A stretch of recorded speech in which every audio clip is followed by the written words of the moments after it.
우리가 이 진리를 깨닫고 받아들이면 그 순간부터 삶이란 더 이상 어려운 것이 아니다. 삶이 어렵다는 것이 인정되었기에 삶이 어렵다는 현실은 더 이상 중요한 문제가 되지 않는다. 사람들은 삶이 어려운 것이란 진리를 이해하지 못한다.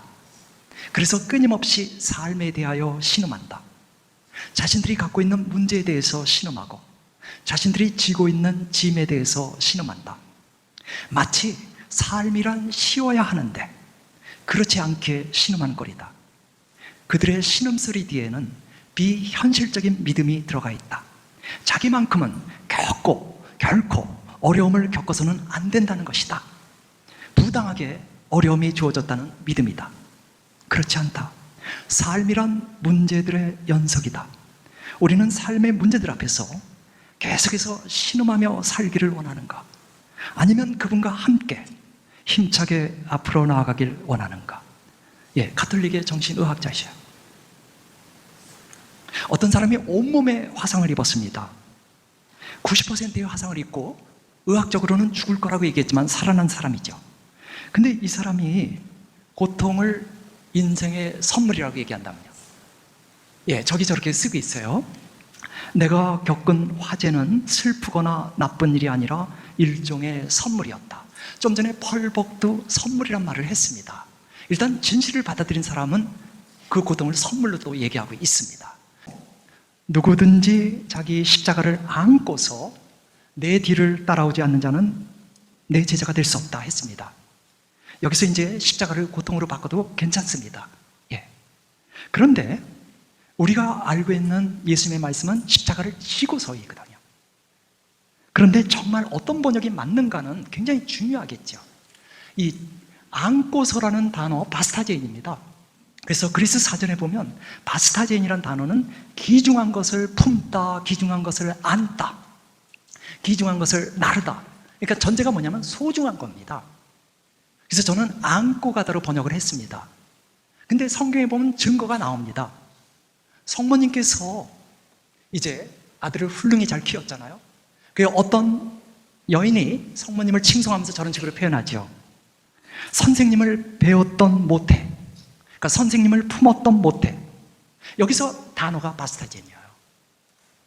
그러니까 아까 예수님께서 십자가를 바스타제인하라고 그랬거든요. 근데 지금 여기 성모님이 아기 예수님을 바스타제인 했거든요.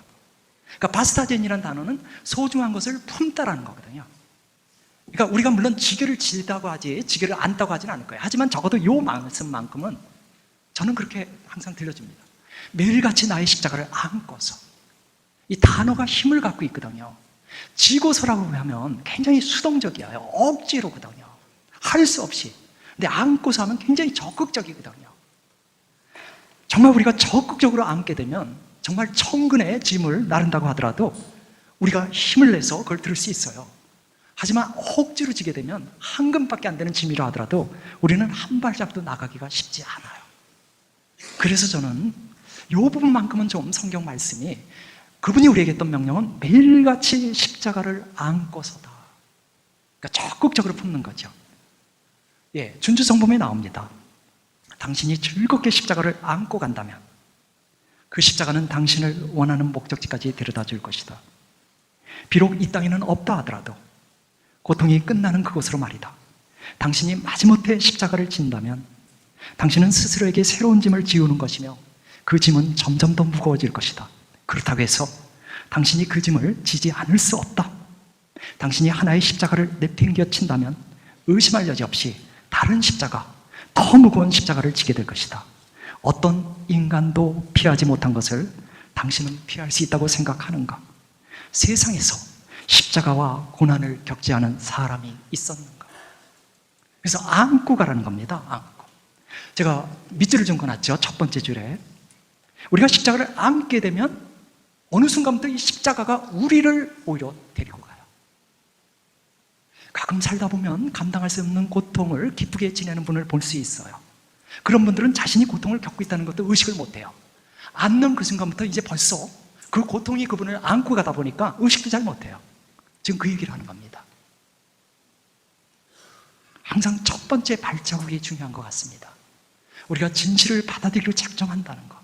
우리가 품기로 작정한다는 거. 그러면 이제 그 나머지는 주님께서 은총으로 함께 하시는 것이죠. 예. 이 서구의 사람들은 하나같이 그리스도의 신앙 속에서 성장했습니다. 신앙생활을 하든 안 하든 그들은 이제 중학교 때부터 이제 성경을 읽어야만 했고요. 그리스도의 그 신앙을 공부해야만 했죠. 물론 성장에서는 많은 사람들이 신앙생활을 멈춥니다. 그 우리가 많이 알고 있는 유명한 철학자들, 예, 어려서는 신앙생활 속에 신앙을 알고 있었지만 멈추죠. 그럼에도 불구하고 그들이 이야기하는 철학적인 지혜를 보면 예수님 말씀에 기초하고 있습니다. 왜 천걸음을 가자고 하는 그 제자 앞에서 천걸음을 더 가지라고 하는가? 이제 여기에서 까미가 하루 종일 돌덩어리를 정상까지 올려하는 게 우리 인생이라면 적극적으로 하자, 그 아이디어를 얻었던 것이죠. 그러니까 제가 지금 이런 얘기를 하는 이유는 매일같이 십자가를 안고 가는 그런 존재가 우리거든요. 우리는 그분의 부르심을 받은 그분의 제자거든요. 이 신앙을 버린 사람들도 이런 영향을 받는 판인데요. 우리야말로 더 적극적으로 그래야겠죠. 하겠죠? 한 사람만 더 소개하겠습니다. 니체입니다. 역시 무신론자가 됐죠. 그는 아모르 파티라고 해서 운명에, 여기서 운명이라는 건 나의 운명에 대한 사랑입니다. 이걸 강조했던 사람입니다. 예수님의 가르침에 역시 기초했던 것이죠. 그는 젊은 나이에 물론 죽게 됩니다. 근데 한평생이라 짧은 생이었지만 편두통 때문에 그리고 온갖 질병에 의해서 한 주간에 한 4일 정도는 침대에서 나오지를 못했던 사람입니다. 그는 이제 10권, 11권의 아주 유명한 철학책을 썼지만 다 자비로 출판했습니다. 마치 유명한 화가 고흐가 살아생전에 자기 작품 하나도 못 팔았던 것처럼 그 위대한 미술가가 찢어지게 가난해서 동생의 도움을 받아 그림을 그렸다면 이 니체는 이제 누이 동생의 도움을 받으면서 투병생활과 사람들로부터 인정받지 못하는 그 글을 쓰면서 그러다가 젊은 날에 죽었던 겁니다. 근데 이 사람이 아모르 파티를 얘기할 때 그 내용을 그겁니다. 내가 다시 태어나서 똑같이 투병생활을 하고 사람들로부터 인정도 못 받는 철학책을 쓴다 하더라도 나는 또다시 태어나겠다입니다. 그래서 운명이라고 한 겁니다. 도대체 이런 어떤 그걸 뭐라 그럴까? 이런 끈기가 어디서 나올까? 뭔가 핵심이 있어야 되거든요. 십자가를 안고서죠. 이것이 내 것이라면 내가 안고서 가는 것이죠. 계속해서 고통을 적극적으로 안기 위해서는 계속 넘기겠습니다. 계속 넘길게요. 계속. 여기. 그러니까 첫 번째는 그 고통을 안아야 한다는 거. 물론 일부러 고통을 초대할 필요는 없습니다. 누구도 고통을 일부러 초대하면 안 됩니다. 우리는 자학주의자는 아닙니다. 다만 고통이 우리를 찾아왔을 때 어쩔 수 없지만 적극적으로 앉자라는 거고요. 두 번째는 그 우리를 찾아온 그 고통에 대해서 적극적인 해석이 필요합니다. 아까 그 내과 의사 지금 이름이 생각 안 나네요. 예전에는 맑게 머리가 흘러갔는데 그 의사가 이 자신이 고아로 태어나서 성장하는 것을 굉장히 맥없이 해석했잖아요. 나는 외롭게 살아야 될 존재, 친구도 없고 여자친구도 없고, 이런 해석은 안 된다는 거예요. 고통이 찾아오면 적극적인 해석, 그러니까 우리는 주님과 함께하는 존재니까 주님과 함께 적극적인 해석을 하자는 것이죠. 그래서 두 가지 글을 좀 먼저 읽겠습니다. 그대들의 고통이란 그대들 이해력의 껍질이 깨어지는 것, 과일의 씨앗도 햇빛을 쐬려면 부서져야 하듯이 그대들도 고통을 이해하지 않으면 안 되리. 인간은 어떤 사건 때문에서가 아니라 그 사건을 어떤 시각으로 보느냐에 따라서 어려움을 겪는다. 그래서 해석이 굉장히 중요하다는 얘기를 지금 하는 겁니다. 두 번째 구체적인 방법으로요. 우리 행복이란 단어를 보면 저걸 뒤집어도 역시 행복입니다. 어쩌면 우리의 행복이라는 것은 어떤 상황에서든지 우리 마음에 달려있다는 표현이 아닐까. 이 한자어 중에 뒤집어서 똑같은 단어가 되는 경우는 드물거든요. 근데 행이란 단어는 그렇습니다. 저렇게 보든 뒤집어서 보든 행입니다. 이제 좀 더 설명하죠. 그러니까 고통이 왔을 때 적극적인 해석이라는 게 도대체 뭔가. 강아지 한 마리가 그냥 우연히 어떤 방에 들어갔는데 문이 잠겨버렸습니다. 열 수가 없어요. 근데 그 방은 사방이 다 거울로 둘러싸여 있어요. 이 강아지가 보니까 이 거울에 다른 강아지들이 보이는 거예요. 이 강아지는 그 강아지가 자기의 그림자라는 건 꿈에도 생각을 못해요. 그런데 보니까 강아지들이 너무 많아요. 왜냐하면 코너에는 또 있거든요. 그러니까 무서우니까. 무서우니까 두려움에 으르렁거렸습니다. 그랬더니 거울 속에 있는 강아지들이 모두가 이빨을 드러내고 으르렁거린 겁니다. 거기에 공포에 질렸습니다. 이제는 짖을 용기조차 안 나고요, 그냥 두려움에 죽어버렸습니다. 만약에 이 강아지가 그렇게 방에 갇히게 됐을 때 다른 강아지들을 보면서 미소를 지었다면, 거울 속에 있는 모든 강아지가 미소를 지었을 겁니다. 그러면 그는 이제 그 주인이 문을 열어줄 때까지 즐겁게 놀면 됩니다. 그러니까 상황에 대해서 굉장히 그는, 여기서 그가 아니라 이 강아지는 부정적으로 해석했던 것이죠. 자, 이건 강아지예요. 그럼 또 다른 예를 들겠습니다. 2001년 9월 11일 세계무역센터가 이제 테러리스트에 의해서 이제 납치됐었죠. 그러면서 2대의 비행기가 뉴욕에 있는 쌍둥이 빌딩을 다 무너뜨렸죠. 한 7,000명 정도가 죽었죠. 그리고 또 한 대의 비행기가 납치돼서 이제 워싱턴 DC의 백악관을 향해 간 건지 펜타곤 국무성을 향해 간 건지 우린 모릅니다. 왜냐하면 목적을 이루지 못하고 추락하거든요. 이분 때문에요. 펜실베니아 농가에 비행기가 떨어지게 되는데요, 바로 이 사람 때문입니다. 그는 비행기가 납치됐다는 걸 이제 알고 있었습니다. 이 부인과의 핸드폰 전화를 통해서요. 그러니까 납치범이 저쪽으로 갔을 때 이제 전화벨이 침묵으로 울리면서 받았는데 뉴욕의 쌍둥이 빌딩이 지금 무너졌단 말을 하는 거예요. 부인도 다 알아요. 남편이 납치된 거예요. 남편이 탄 비행기가. 그 다음부터는 이제 그 전화기를 계속 틀어놓고 옆 사람들한테 납치범이 저쪽으로 갈 때마다 우리 이대로 당하지 말자, 덮치자. 그래서 서로 이제 덮치기로 약속하고는 왔을 때 덮쳤습니다. 그러면서 이제 그 납치범이 총을 쐈고 총이 이제 기체를 뚫었고, 그래갖고 비행기가 제대로 날아갈 수 없었던 것이죠. 예, 그 사건을 적은 책이 저겁니다. 덮치자, 뭐 이런 의미로 볼 수 있겠죠. 그러니까 아내는 남편의 마지막 그 모든 육성과 썩은썩은하는 육성이었지만 그걸 다 들으면서 이제 남편과의 헤어짐을 가졌던 것이죠. 그런데 이 순간에 아내는 만삭이었습니다.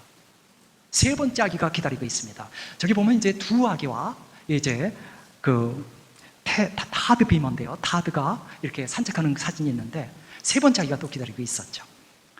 이 펜실바니아의 비행기가 떨어진 다음에 이제 이 사연을 알게 된 기자들이 이제 이 리사 비머를 찾아옵니다. 그래갖고는 마이크를 들이대고 물어보죠. 남편의 행동에 대해서 어떻게 생각하느냐. 그러니까 남편이 지금 죽었죠. 납치범과 함께 이제 산산조각이 됐는데 이런 상황 안에서, 이런 고통스러운 사건 앞에서 어떻게 생각하느냐 물어본 거예요. 그랬더니 이렇게 대답합니다. 남편의 죽음은 나와 새 아기가 어떻게 인생을 살아야 할지를 알려주는 유언이었습니다. 이게 해석이에요. 남편의 그 고결한 죽음에 맞게 인생을 살아야 한다는 숙제를 가진 거죠. 그래서 우리가 고통을 어느 날 갑자기 만나게 되면 처음부터 우리가 적극적인 해석을 할 필요는 없습니다. 충분히 슬퍼하시고 상실의 아픔 속에서 괴로워하십시오. 하지만 어느 정도 기간이 지난 다음에는 적극적으로 해석하셔야 됩니다. 이제 저가 애도의 기간이 필요하단 말을 좀 이따가 할 겁니다. 근데 이제 우선 고통을 적극적으로 안아야 한다는 것 때문에 애도는 좀 이따 할 겁니다. 그래서 지금 십자가를 안는다는 거, 고통을 안는다는 거, 그 다음에 고통에 대해서 적극적으로 해석한다는 건 우리가 고통을 당한 즉시 하는 건 아닙니다. 어느 정도 그 고통 앞에서 힘들어하고 슬퍼하고 하느님께 저항한 다음입니다. 그건 좀 이따 하겠습니다. 계속해서 세 번째를 얘기합니다. 어느 정도 우리가 애도의 기간을 보낸 다음에 세 번째로 할 수 있는 게 뭔가? 하느님의 뜻입니다. 하느님의 상황적인 뜻을 파악하는 겁니다. 그러니까 이 두 번째와 세 번째가 같이 가는 겁니다. 나에게 벌어진 그 비극적인 사건들, 지난 몇 년 동안 나를 힘들게 했던 그 고통스러운 사건에 대한 적극적인 해석, 여기에 또 다른 단어를 쓰면 하느님의 상황적인 뜻입니다. 하느님의 상황적 뜻을 얘기하기 위해서 우선 그분의 뜻은 세 가지라는 걸 얘기하겠습니다. 하느님의 의도적인 뜻, 그분의 본래적인 뜻은 우리 모두가 생명 충만하게 사는 겁니다. 하느님이 아담과 하와를 에덴 동산에 살게 만들었을 때, 그리고 그들과 동무가 되어 산책할 때 그들이 원죄를 따먹고 고통을 겪기를 바란 거 없습니다. 하느님의 본래적인 뜻은 아담과 하와가 영원히 하느님과 함께 친밀한 교제를 나누며 사랑의 일치를 이루는 것뿐이었습니다. 그분이 우리를 이 세상에 놨을 때 그분이 원하는 건 우리가 생명 충만하게 행복하게 사는 것뿐입니다. 그분은 우리에게 고통을 원하지 않습니다. 이것이 그분의 본래적 의도적인 뜻이야. 근데 삶이 그렇지 않습니다. 우리 주변에 악한 인간들이 너무 많습니다. 그리고 그 악한 인간들 뒤에는 어둠의 세력이 도사리고 있습니다. 거기다가 우리가 나약하거든요. 아담을 유혹했듯이 우리의 나약함을 어둠의 세력이 유혹합니다. 그래서 우리 스스로 고통을 자초하는 경우가 너무 많습니다. 하느님의 뜻과는 아무 관계 없습니다.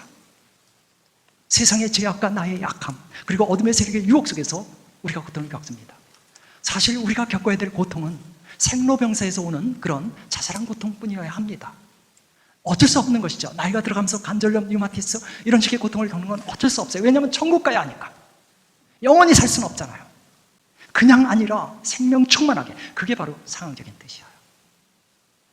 그리고 마지막에 궁극적인 뜻은 우리가 어떤 식으로 인생을 살아가든 하다못해 고통 앞에서 숫덩어리가 됐다 하더라도 우리가 그분을 떠나지만 않는다면 우리는 결국 그분 품 안에 안길 겁니다. 그분의 사랑은 한계가 없기 때문에 우리가 어떤 모습을 보이든 동구 밖에서 기다리고 있던 아버지처럼 그분은 우리를 안아줄 겁니다. 이게 궁극적인 뜻입니다. 그러면 이제 좀 더 쉽게 설명을 하겠습니다. 지선아 사랑이라고 여러분들 아마 알 겁니다. 지금은 이하여대 사회복지학과 교수로 있죠. 이하여대 4학년 졸업을 얼마 앞두고 이지선 양이 교통사고를 크게 당합니다. 한 75% 화상을 입죠. 이제 연세대학을 다니던 오빠와 함께 도서실에서 공부하다가 저녁 늦게 집으로 돌아가고 있었습니다. 그런데 그 당시 이제 중앙벽이 없었던 도로에서 상대방 운전자가 술에 많이 취했던 운전자가 중앙선을 넘어오면서 오빠가 운전하는 차와 정면 충돌을 합니다. 그러면서 오빠는 나가 떨어져서 도로에 있었고요. 이 차가 찌그러져 있는데 이지선 양은 기절한 상태로 차 안에서 불에 타고 있었습니다. 뒤늦게 오빠가 이제 의식을 되찾고 나서 보니까 동생이 타고 있거든요. 그래서 이제 문을 열려고 하는데 문이 안 열리는데 너무너무 뜨거워서 오빠 손이 다 녹습니다. 결국은 동생을 끄집어냈는데 3분의 2가 온몸이 불에 탔습니다. 원래는 졸업사진에 들어갈 사진인데 오른쪽은 37번인가 수술하고 난 다음에 성형수술 수도 없이 하고 난 다음에 저런 모습을 갖게 된 겁니다. 그러니까 처음 교통사고가 있고 나서의 모습은 이분의 표현은 괴물이었어요. 인간의 얼굴이 아니었어요. 수십 번 수술한 다음 비로소 이제 좀 저런 모습이 된 거죠. 지금도 저 모습이에요. 이분이 이제 이 체험에 대해서 쓴 책이 있습니다. 지선아 사랑에 거기에도 있고요. 또 다른 책에도 있는데요. 여기 보면 하느님 뜻이 계속 언급돼요. 하느님 뜻이. 근데 우리가 눈여겨봐야 돼요. 그 술 취한 사람이 운전대를 잡고 와서 중앙선을 넘어와 부닥친 게 하느님 뜻인가? 그런 하느님이라면 너무 잔인하죠. 지선 양은 그런 의미를 쓴 거 아닙니다.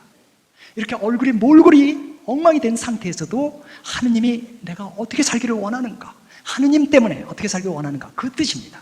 이게 바로 상황적인 뜻이야. 실제로 지선아 사랑의 책을 보면 처음에 지선 양은 하느님의 뜻을 못 찾습니다. 자주 옥상에 올라갔어요. 아파트 옥상에. 떨어져서 죽으려고요. 그때마다 두 얼굴 때문에 다시 내려옵니다. 예수님 얼굴, 엄마 얼굴. 차마 죽을 수가 없는 거예요. 그러니까 처음부터 하느님의 상황적인 뜻을 찾은 건 아니었습니다. 시간이 걸렸습니다. 그 시간이 걸리고 나서 이제 하느님의 상황적인 뜻을 찾은 다음에 이제 용기를 내서 일어나서 지선아 사랑의 책을 쓴 거죠. 이제 가끔 저는 이제 그 신춘문예, 우리 가톨릭 신문, 평화신문에 보면은 이제 신앙수기가 있어요. 그럴 때 저는 어떤 부분이 참 힘들고 저항이 오냐면 내가 하느님을 떠나 살기 때문에 하느님께서 나를 당신에게 오게 하라고 사업을 다 망가뜨렸다. 저는 그러면 너무 싫어요. 그게 하느님의 뜻이라는 거예요. 사실은 친구가 사기를 친 건데. 암벽을 타고 있는데 실제로 벌어진 일이죠. 후배인데.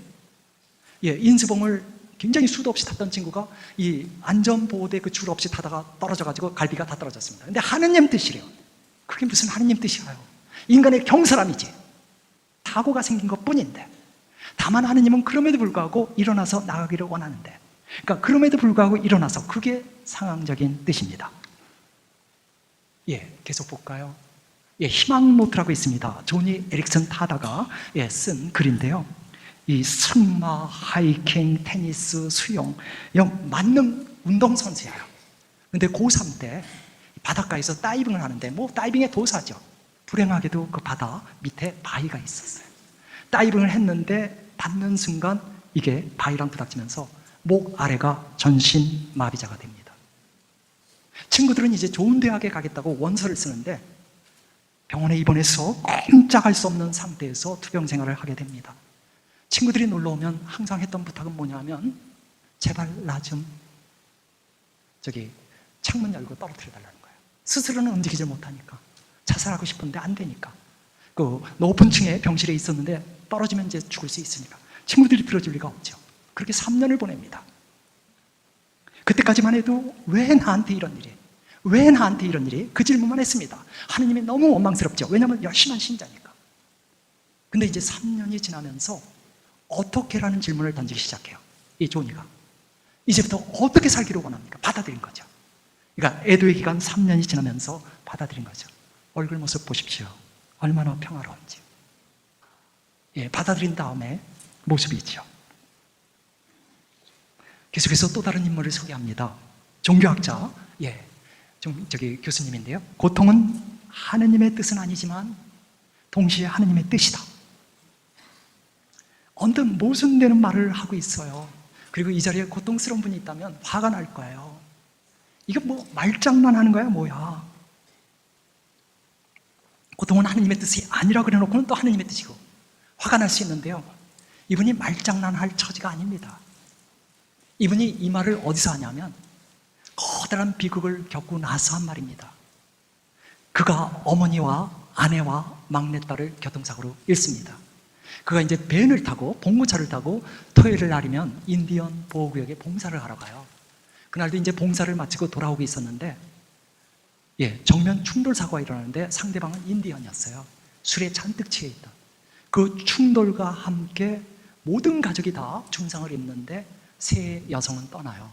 그 자리에서 즉사를 해요. 어머니, 아내, 막내딸이요. 그리고 나서 이 말을 한 거예요. 그러니까 장난치는 게 아닙니다. 고통은 하느님의 뜻은 아니지만 동시에 하느님의 뜻이다. 그래서 저희가 좀 풀어보겠습니다. 고통이 하느님의 뜻이 아닌 이유는 하느님이 악이나 고통을 지어내지 않기 때문이다. 고통이 하느님의 뜻인 이유는 하느님이 그 고통을 이용해서 섭리하시기 때문이다. 그러니까 우리가 살아야 되니까, 그것도 제대로 살아야 하니까 하느님이 개입한다는 것이죠. 이 책이 번역되어 있어요. 개신교에서 번역했는데 보실래요? 하나님 앞에서 울다. 아까 어떤 책 하나 소개했죠? 펄벅이책. 이 책 진짜 권합니다. 너무 힘들면 이 책 읽으시면 많은 위로 받을 겁니다. 좋은 책입니다. 종교학자로서 학문적인 트레이닝이 된 사람이 자신의 고통의 체험을 직접 서술한 거니까요. 그런데 이분도 처음부터 고통은 하느님의 뜻은 아니지만 고통은 하느님의 뜻이다 이 말을 한 거 아닙니다. 그래서 저는 이제 짧은 시간 동안 제가 강조해야 될 게 있습니다. 우리가 감당할 수 없는 고통을 원하지는 않지만 솔직히 저도 원하지 않습니다. 만약에 그런 고통이 왔다면 처음부터 신자답게 적극적으로 앉지 마십시오. 감당할 수 있는 그런 힘은 나중에 올라올 겁니다. 일단 상실의 아픔, 내 안에서 받아들일 수 없는 내면의 그 상태를 그대로 인정하시면서 그 감정에 따라 충실하게 움직이십시오. 원하지 않는 고통이지만 고통이 왔을 때는 그냥 그 고통 앞에 처절하게 내 자신이 있어야 돼요. 다만 예수님을 절대 떠나지 말고요. 그러니까 예수님께 미안해요. 쌍소리해도 좋으니까 나에게 이런 고통을, 물론 그분이 준 건 아니지만 그래도 우리 편에서는 나에게 이런 암덩어리를 이런 식으로 원망하면 원망하세요. 그것이 정직한 기도니까요. 그러면서 시간을 보내셔도 됩니다. 박안선 엘리사벳 기억하면 좋아요. 박안선 엘리사벳이 남편을 잃고 한 달도 안 돼 아들을 잃어버리죠. 외아들이에요. 외아들이 그 당시 마치카 레지던트 과정 중에 있었죠. 못 받아들여요. 3년을 못 받아들여요. 그분은 좀 굉장히 난폭했어요. 십자가를 어마어마하게 많이 부셨어요. 실제로 부셨어요. 그리고 성모상을 부셔버렸어요. 그러니까 울컥하고 올라올 때마다 화가 나니까 십자가를 부셔버리고 성모상을 던져버리고요. 하느님께서 그분을 천벌 주었을까요? 아니요. 3년 뒤에 그분이 글을 써요. 고통은 왜? 거기에 나와요. 하느님은 그렇게 울부짖고 당신께 모든 원망을 다 내세우는 하느님, 당신을 다 안아줬다는 거. 만약에 지난 3년 동안 나의 그 울부짖음을 받아줄 수 있는 하느님 아버지가 없었다면 내가 지금 제정신으로 이 자리에 있을까? 그런 글을 썼어요. 그래서 신앙심으로 무조건 받아들여야 된다. 그건 아닙니다. 제가 알고 있는 어느 수녀님은 40살에 시각장애자가 돼요. 젊은 나이에 질병으로 이제 시각장애가 되는데 처음부터 나는 수도자야, 나는 하느님의 딸이야, 그러니 나는 받아들여야 돼. 그래서 옆에 동료 수님들이 걱정할 정도로 밝은 얼굴을 했어요. 1년도 못 가서 거부하게 돼요. 그렇게 시각장애자가 되면 이제 안 보이는 눈과 함께 살아가기 위해서 몇 가지 훈련을 받아야 되거든요. 점자법도 배워야 되고 지팡이도 다 거부했어요. 다.